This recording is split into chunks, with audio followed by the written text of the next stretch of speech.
People with obesity are not only at risk of serious medical complication, but they also face a pervasive form of social stigmatization and discrimination. Emma knows this all too well. As a child, she was frequently bullied at school and left out by her classmates. Even her teachers had lower expectations from her. Her parents were understandably worried about her and kept asking her to lose more weight.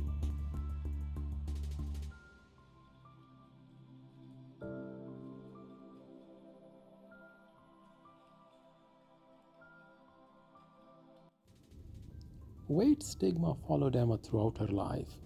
In magazines, TV, and movies, she was repeatedly reminded that people with obesity or overweight status are considered weak, lazy, and even less intelligent. They're not just good enough. Emma decided to make a new change in her life. She went on a diet plan and started doing more exercise.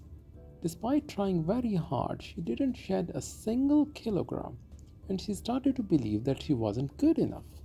Even while applying for jobs, she kept getting rejected despite having all the qualifications, and there was always a better candidate who got hired.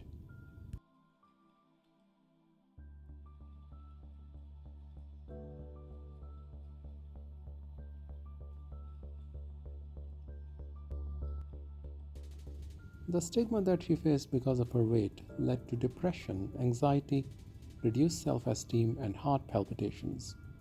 She had difficulty sleeping and developed eating disorder, and decided to see a doctor finally. But even here, the consultation was rushed, and the doctor was judgmental, telling her to eat less and do more exercise. As a result, Emma didn't want to go back for any health advice and started ignoring any screening invitation from her doctors. Of course, not all comments related to her health were malicious, some were well intended, helping her tackle the obesity. However, without the proper psychological support and quick consultations, they were becoming more judgmental comments and having the opposite effect, leading to mental health stress and increased weight gain.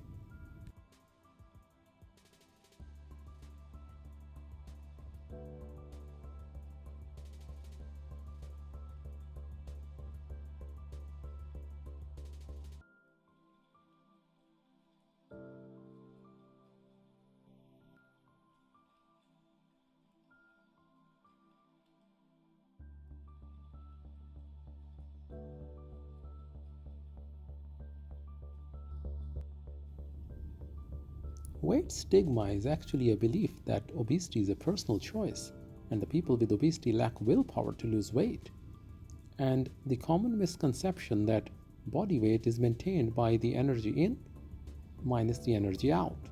This misconception means that you just eat less and exercise more to maintain a good healthy weight.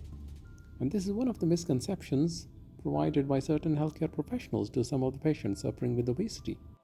The current scientific evidence actually suggests that this concept is completely inaccurate and misleading because energy in does not depend on the type and quantity of food that we have, which we can partly control, but also depends on the amount of calories that get absorbed from our intestines, which are dependent on a variety of other factors like digestive enzymes, the microbes in our gut, and certain hormones that our body releases.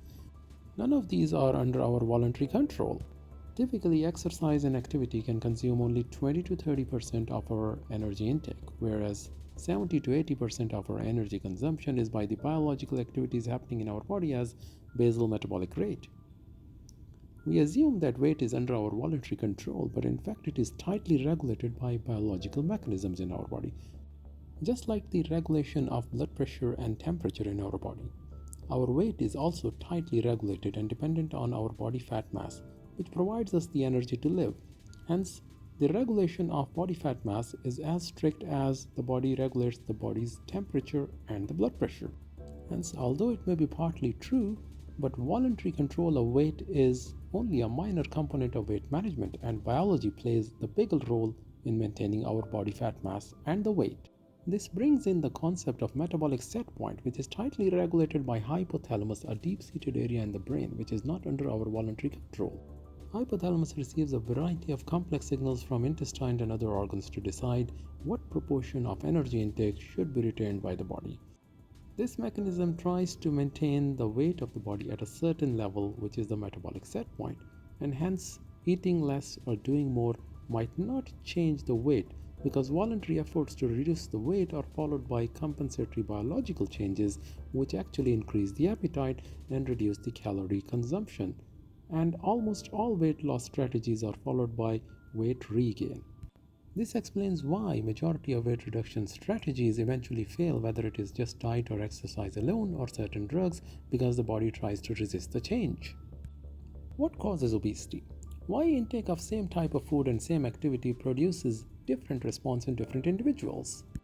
Our weight is influenced by a complex interaction between our genetics, food quality, sleep deprivation, psychological stresses, and medications. A dysregulation among these factors leads to obesity, and considering obesity a personal choice or a character flaw is oversimplistic approach. This is against any scientific evidence. Scientists in the Joint International Consensus Conference on Stigma of Obesity have called for collective efforts to facilitate a new public narrative against stigma of obesity.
The group proposed signing a pledge to eradicate the discrimination against obesity and allow access and healthcare facilities to people who have been struggling with weight management and help them lead a healthier life free from discrimination.